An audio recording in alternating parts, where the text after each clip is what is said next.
tous, de retour dans mon joli jardin tout grillé. On est le premier jour de l'automne et je profite d'une douce chaleur, d'une douce journée pour vous faire des petits instants de lecture. Alors vous êtes nombreux et nombreuses à me remercier, de vous faire découvrir des livres. Et c'est moi qui vous remercie d'accepter d'écouter les instants de lecture et de les aimer. Tout simplement, c'est moi qui vous remercie d'être là. Alors là, je vais vous laisser avec Monsieur Cerisier qui est un peu desséché, Monsieur Maliolia, n'en parlons pas. Et je vous ai choisi Jacques Salomé. Alors, j'ai pas mal de bouquins de Jacques Salomé. Il est très connu au travers de ses citations. J'espère que vous allez découvrir et que vous allez aimer. Alors, voilà, c'est Passeur de vie. Je vais vous lire la deuxième de couverture et je vais vous lire le résumé de qui est Jacques Salomé. Un petit peu, parce qu'il y aurait beaucoup à dire sur ce monsieur. Vous trouverez tous les renseignements sur les réseaux sociaux. Passeur de vie. Je me mets dans un petit coin. Passeur de vie est le récit d'une mise au monde pour tenter de saisir le sens et les enjeux essentiels de toute existence humaine. C'est l'histoire d'un cheminement, le mien, pour mieux comprendre les forces vives qui sont à l'œuvre dans nos choix, nos engagements et nos fidélités dans un parcours de vie, pour découvrir que la vie n'est qu'une succession de naissances autour de rencontres et de séparations structurantes. J'ai tenté dans cet ouvrage d'établir des reliances, des passerelles entre mon travail de formateur en relations humaines, qui fut le mien durant 30 ans, et les événements significatifs de mon histoire, jalonnés de souffrances, d'interrogations ou de contradictions, mais aussi de découvertes étonnantes, d'émerveillements et de joie profonde. J'espère que les hommes et les femmes en recherche d'une plus grande complétude et cohérence avec eux-mêmes trouveront dans ces pages des raisons supplémentaires d'aller vers le meilleur d'eux-mêmes et d'oser à leur tour devenir des passeurs de vie pour ceux qu'ils aiment. Jacques Salomé. Donc là, je vous lis la présentation.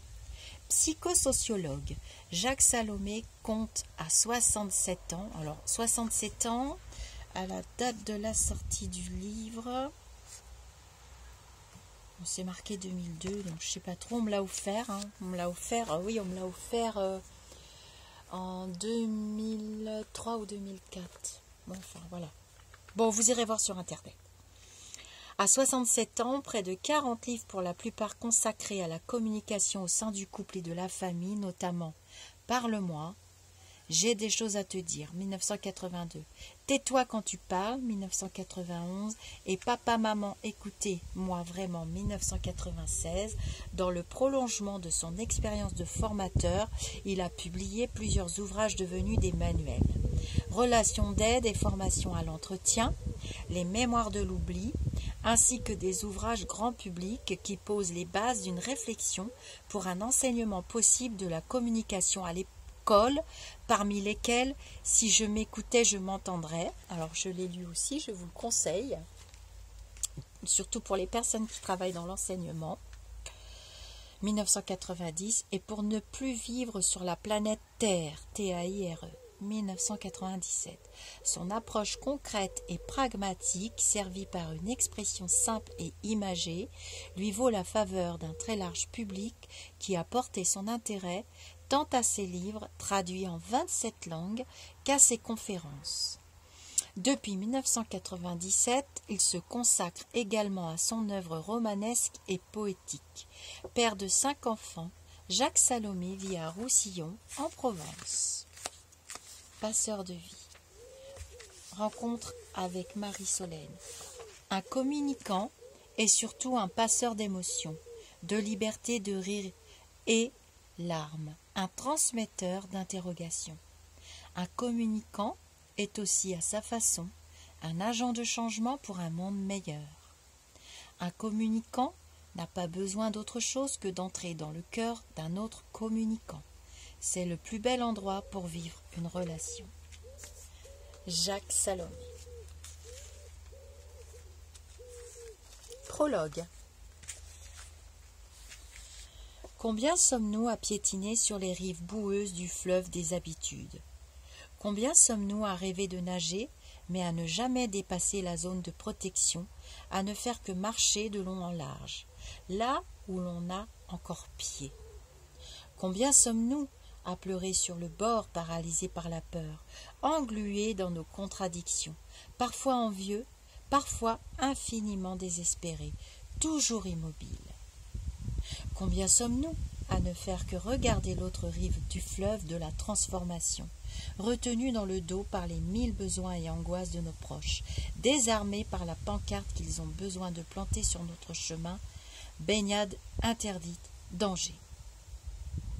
Il y a encore ceux qui, dans un sursaut d'impatience, dans une ultime révolte contre ce qui est écrit, s'arrachent à la vase grise et molle de la dévalorisation, ignorent l'avertissement menaçant, brisent les chaînes qui les retiennent au continent des illusions rassurantes et se lancent dans les eaux froides qui les séparent d'eux-mêmes, sans même connaître la force des courants, les écueils possibles. Et au milieu, ils paniquent, séparés de ce qu'ils aiment, pas encore avec eux-mêmes, brassés par les flots furieux de leurs incertitudes, de leur peur de l'inconnu.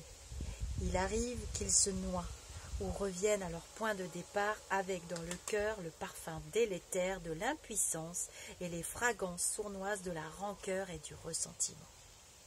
Oui, combien sommes-nous à désirer vivre dans la douceur et l'harmonie d'un amour libre, recréant chaque matin le printemps. Apprendre à vivre avec soi et avec les autres est sans aucun doute la plus belle aventure que propose la vie, mais aussi la plus douloureuse, la plus inquiétante. Il s'agit de quitter le connu, de s'affranchir des idées reçues, pour oser être différent de ce que les autres avaient prévu pour nous, pour oser réécrire le livre de sa vie avec des mots qui nous éveillent, nous émerveillent. Dans ce livre neuf, que chacun de nous est sans cesse invité à écrire, scintilleront des phrases inédites qui traduiront au plus près l'être que nous sommes en s'unissant au divin qui est en nous et qui n'attend que notre effort pour nous offrir l'élan. Voilà ce que signifie être l'auteur de sa vie. Pour nous montrer le chemin, Jacques Salomé nous offre le plus beau présent qui soit, le plus lumineux, le plus précieux, le plus intime. Conscient que le témoignage est infiniment plus puissant que 1000 paroles théoriques, il ouvre aujourd'hui pour nous, devant nous, le carnet de bord de sa propre traversée, le manuscrit original de sa plus grande œuvre. Sa vie. Pas à pas, doucement, il repart pour nous sous les traces de ses souffrances et de ses joies, dévoile ses échecs et ses errances avec une humilité et un humour tendre et rieur, qui donne une perspective authentique et bouleversante à chacune de ses paroles. Jacques Salomé, passeur de vie. Oui, aller à la rencontre du meilleur de soi-même est une traversée exaltante, mais pouvant recéler de nombreux pièges. Voilà pourquoi un passeur expérimenté est le bienvenu. Alors, joyeuse traversée et rendez-vous sur la rive de l'épanouissement. Je sais qu'un peu partout dans le monde, tout le monde s'entretue. C'est pas gai, mais d'autres s'entrevivent. J'irai les retrouver. Jacques Prévert, s'entrevivre. Quel beau cadeau. Alors moi je ne vais pas vous lire le chapitre 1, ça serait trop facile. Non. Vous êtes des coquins, hein? On va à la facilité. Moi j'ai remarqué ça. Hein? Je vais vous lire le chapitre 6. Ben oui, c'est moi qui choisis. Alors, Jacques Salomé, vous trouverez plein de citations partout, sur tous les réseaux sociaux. Mais j'ai dit que dans ma chaîne, je mettrais des choses qui me conviennent, qui me plaisent, et que je ne vais pas trop trouver ailleurs, à part dans les livres. Avec les mots, faire avec les mots. Accueillis, on ne se méfie jamais assez. Quelques mots déposés en volée n'ont l'air de rien, des petits vents, des petits sons, des bribes de sens qui s'enracinent loin de nous. Des mots de quelques lettres accrochées, ensemble et on reste là, suspendus au milieu de ces émotions en attente de tout. Oui, de tout. Les mots ont cette vocation d'ouvrir le cœur et prolonger le temps, bien au-delà d'une existence. Jacques Salomé. Tous les problèmes de relation aux autres, devenir soi-même, s'apprivoiser, sont rarement simples à affronter, et souvent l'utilisation du mensonge devient l'arme la plus facilement accessible.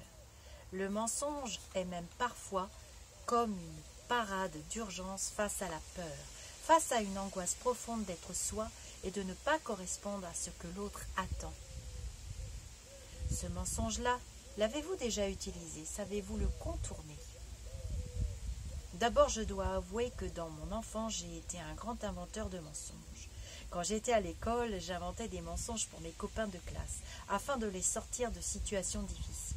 Si l'un d'eux avait vendu ou échangé son blouson, il fallait expliquer à sa mère la disparition du blouson.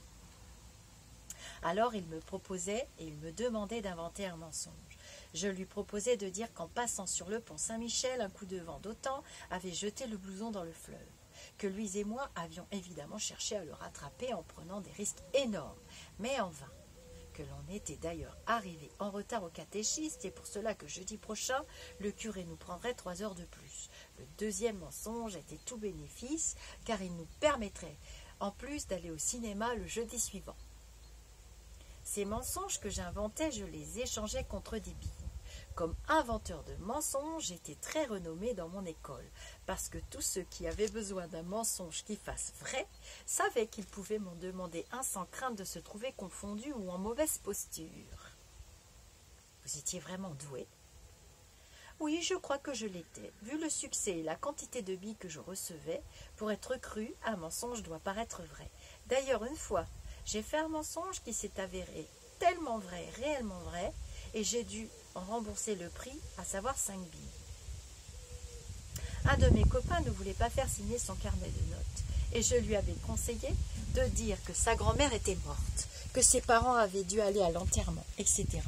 Mais la grand-mère est effectivement morte le jour même. Évidemment, j'ai dû rembourser les billes que mon copain m'avait données en échange du mensonge, puisque, s'est-il empressé de me dire, je n'aurais pas eu besoin du mensonge. Si vous étiez grâce au mensonge très courtisé par vos petits camarades, ça ne devait pas être la même chose avec les adultes. Ah non, ça n'arrangeait pas du tout mes affaires. J'étais une très mauvaise fréquentation. De toute façon, les adultes de mon enfance avaient une opinion très négative de moi. Dès la maternelle, je me suis sentie jugée, critiquée et agressée par eux parce que non conforme. Cela dit, en ce qui concerne le mensonge en général, il est vrai que j'ai beaucoup menti dans ma vie, mais je dois dire qu'il y a maintenant longtemps que je n'ai plus menti. Tout se passe comme si je n'avais plus besoin de mentir. Les mensonges sont devenus inutiles. En effet, ou je dis, ou je ne dis pas. Je n'ai donc pas besoin de mentir, mais je ne confonds pas le ne pas dire et le non-dit. Le non-dit implique que je ne peux pas dire que j'ai une obligation de me taire, faute de quoi je risque de déclencher un drame. En revanche, dans le ne pas dire, c'est moi qui choisis de ne pas exprimer tel ou tel aspect de ma vie, qui appartiennent à mon intimité, à mon jardin secret. Voilà pourquoi je n'ai plus besoin de mentir. D'autre part, je n'accepte pas non plus de répondre à certaines questions. Si je les vis comme une intrusion dans ma vie personnelle, Qui est-ce qui t'appelait au téléphone ? C'est quelqu'un qui m'appelait au téléphone. Souvent, ce genre de réponse crée une ambiance torride. Ah, mais je suis terrible sur ce plan-là. Le respect de l'intimité de chacun dans une relation proche me paraît une priorité. Moi, je ne poserai jamais une question indiscrète concernant l'intime de l'autre. Je n'ouvre pas une lettre qui ne m'est pas adressée. Je n'ai pas une conduite intrusive dans la vie de l'autre. J'estime avoir droit à la réciproque. Je fonctionne comme cela, y compris lorsque je téléphone à quelqu'un. Imaginons que je vous appelle, je demande « Pourrais-je parler à Marie, s'il vous plaît ?» Si l'interlocuteur me dit « C'est de la part de qui ?» Je réponds « Je vais le lui dire moi-même. » J'adore.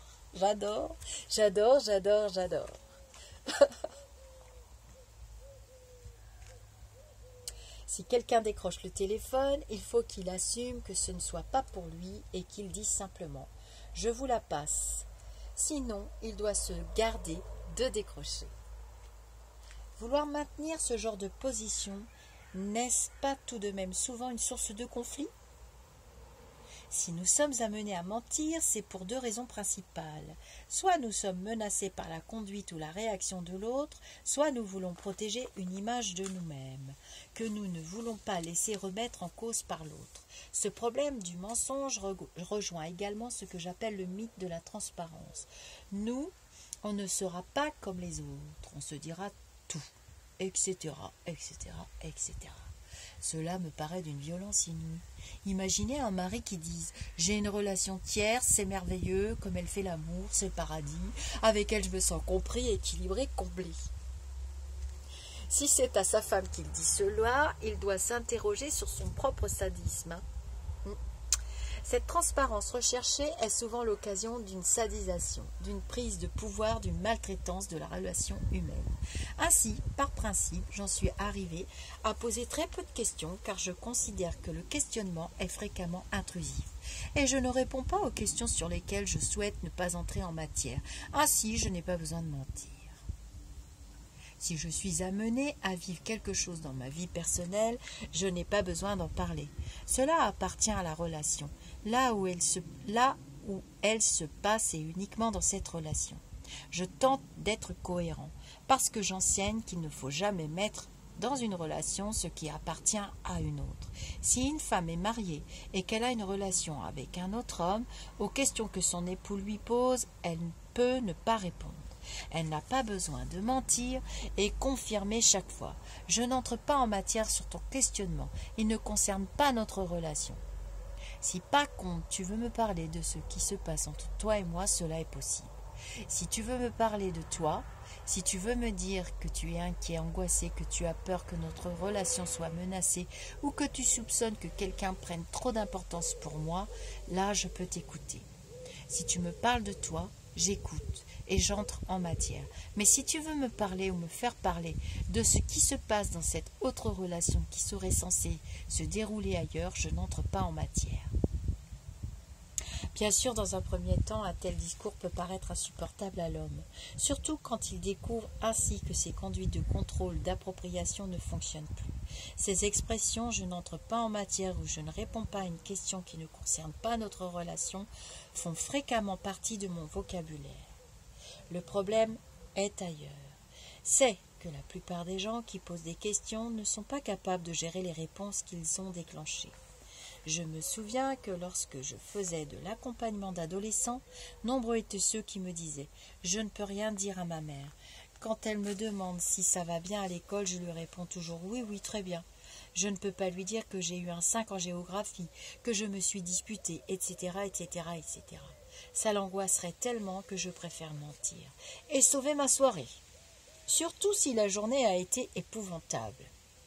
Un des problèmes du mensonge et de la recherche de la vérité est fondé sur ce principe. Si j'interpelle l'autre, si je pose une question, je dois être capable de gérer la réponse. Je suis responsable de ce que je découvre. Si au lieu de cela, je retourne la réponse contre celui qui me la donne, pour en faire un enjeu de pouvoir, je l'escroque. On ne peut dire sa vérité qu'à quelqu'un qui peut l'entendre et qui accepte ainsi de découvrir sa propre vérité, souvent très différente. Voilà, je voulais vous lire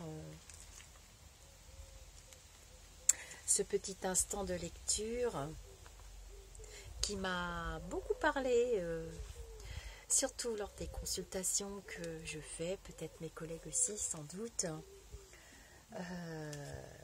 J'appelle ça un pieux mensonge. C'est pas de la manipulation. Vous voyez, quand c'est expliqué par monsieur Jacques Salomé, c'est quand on travaille un ressenti et qu'on sent que la personne n'est pas capable d'accueillir la vérité aussi. Il y a des moments pour tout. Le mensonge existe à l'intérieur d'un système relationnel donné, celui où domine le système SAP, S-A-P-E, PPE, S-A-P-P-E. Poser certaines questions ne fait pas partie pour moi de la méthode ESPER. Si je ne suis pas prêt à assumer les réponses. Par ailleurs, il m'arrive parfois de poser des questions qui peuvent être vécues comme intrusives, et ce serait violation de l'intimité de l'autre si je n'ajoute pas. Ce n'est pas ta réponse qui est importante, mais le chemin qu'ouvre ma question. Voilà.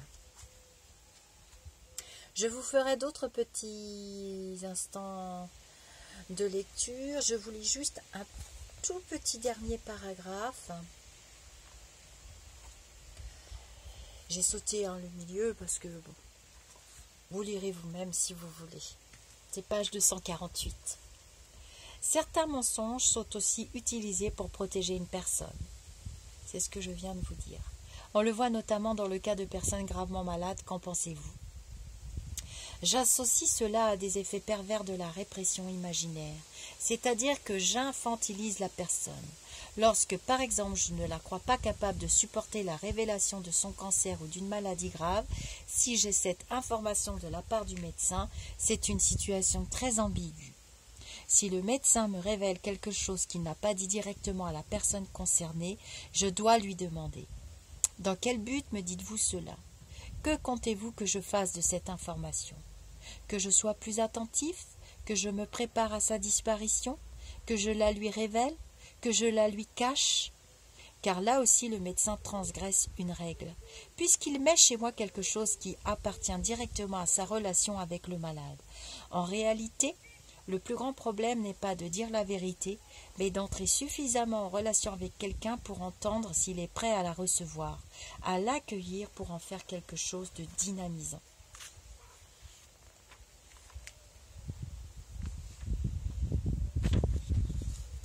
Selon vous, le mensonge ne peut donc pas être un outil évolutif dans la relation?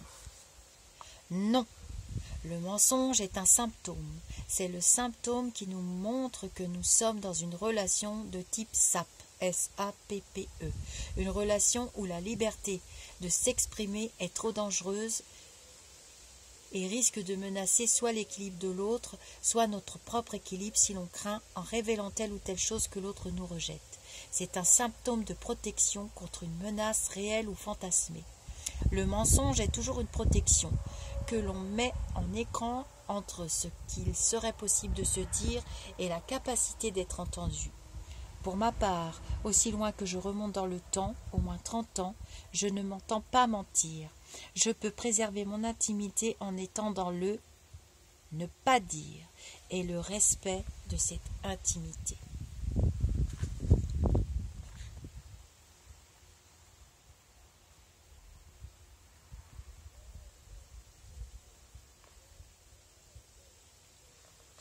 Je cherche, j'ai pas vu l'endroit où il parle de ce système SAP, S-A-P-P-E. Je vais écouter vos commentaires, peut-être que d'autres savent, parce que quand même, M. Salomé est quand même très très connu. Le mensonge, oui et non, moi j'essaye de ne jamais mentir. Maintenant, c'est vrai qu'il faut y mettre quand même les formes, c'est ce qu'il a l'air de dire. Pour moi, ça ne résout rien.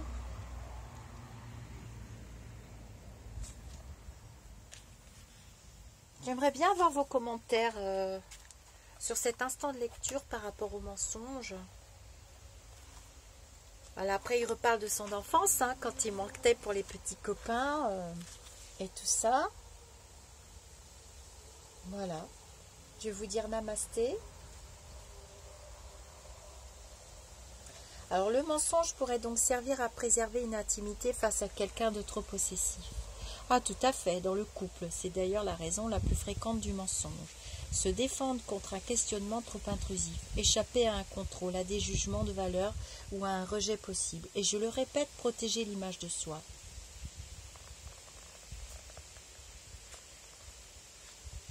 Toute vérité n'est pas bonne à dire, mais on peut très bien ne pas mentir, comme il le dit, sans être cruel. On n'est pas obligé d'être méchant dans la vie.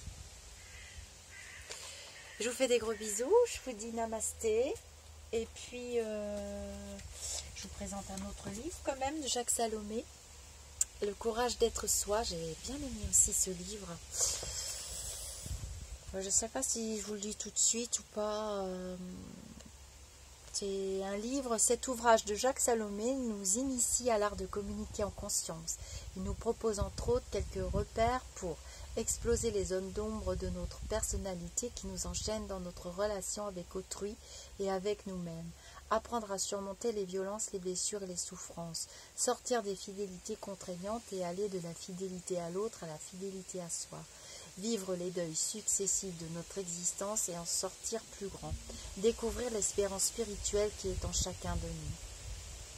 Un pont entre la psychologie et la spiritualité. Je vous ferai un instant de lecture dédié exprès pour le courage d'être soi. Je vous fais des gros bisous. Je vous lirai d'autres instants d'extraits de livres de Jacques Salomé. On se dit namasté. Alors, je veux bien des commentaires si vous connaissez Jacques Salomé et le système SAP. Je n'ai pas trop compris ce que ça voulait dire. Pas toujours très clair des fois. Et commence à faire frisque. Ils ont dit que le temps allait changer. Alors, il faut de l'eau hein, pour nos amis. Pour nos amis, il faut de l'eau. Namasté. À très très vite. Alors ne m'écrivez pas pour me demander quand est-ce que je publie des vidéos. Alors pour communiquer avec moi et avec nous tous, vous avez le groupe Facebook Au-delà du spirituel. Le groupe Facebook, oui, j'ai mes petites étoiles modératrices, je les remercie. Sylvie, Nathalie, Morgane, Sarah, Julie et moi. Nous sommes 6 petites sorcières à veiller à votre bien-être. Vous avez le droit de publier ce que vous voulez dans le groupe, mais c'est modéré avant publication, sinon ça deviendrait la foire d'Alibaba, c'est pas la peine. Ce serait vite saoulant et fatigant, ça ferait pas très propre. La petite fée fait le ménage tous les matins avec son petit balai magique. Moi, c'est plutôt le soir. Sur certaines publications, on limite parce qu'on ne peut pas être une succursale de la BFM TV et autres. Donc, bon, il y a beaucoup de polémiques. En ce moment, c'est le virus. Hein. Nous sommes, j'ai oublié de dire que nous étions le 22 septembre 2020. C'est l'anniversaire de mon petit frère Lulumineux aujourd'hui. Je vous fais des gros bisous. Et donc, abonnez-vous à la chaîne si vous voulez recevoir une notification quand je publie une vidéo. Parce que je ne vais pas aller frapper chez vous pour vous dire, toc, toc, j'ai mis une vidéo. Voilà, voilà. Alors, pour ceux qui ne connaissent pas non plus bien le fonctionnement de YouTube, vous pouvez regarder les vidéos. J'ai commencé à faire des playlists, mais ça demande du travail. Vous reposez souvent des questions sur des sujets que j'ai déjà traités. Alors prenez le temps de bien regarder les titres des vidéos et vous allez trouver des réponses certainement à des sujets que je propose, que j'ai traités. Pardon, bon, je commence à être fatiguée. Je vous fais des gros bisous. Je vous remercie d'être là et j'accepte avec joie et bienveillance tous vos commentaires sous cette vidéo. Si vous avez des titres de livres aussi que vous auriez envie que je mette en instant de lecture, n'hésitez pas. Alors je suis contente parce que j'ai un petit insecte oiseau. Vous savez, j'ai fait les vidéos sur mes copains du jardin. Je suis bien contente parce que j'en ai 2, des morosphinx. Merci aux personnes qui m'ont indiqué leur nom. C'est grand comme ça, vous pourrez peut-être le voir là, je sais pas. Il est en train de butiner. tout est mort, hein. C'était joli, mon parterre de fleurs, mais là, il n'y a pas eu d'eau. Gros bisous, bye bye, à très vite.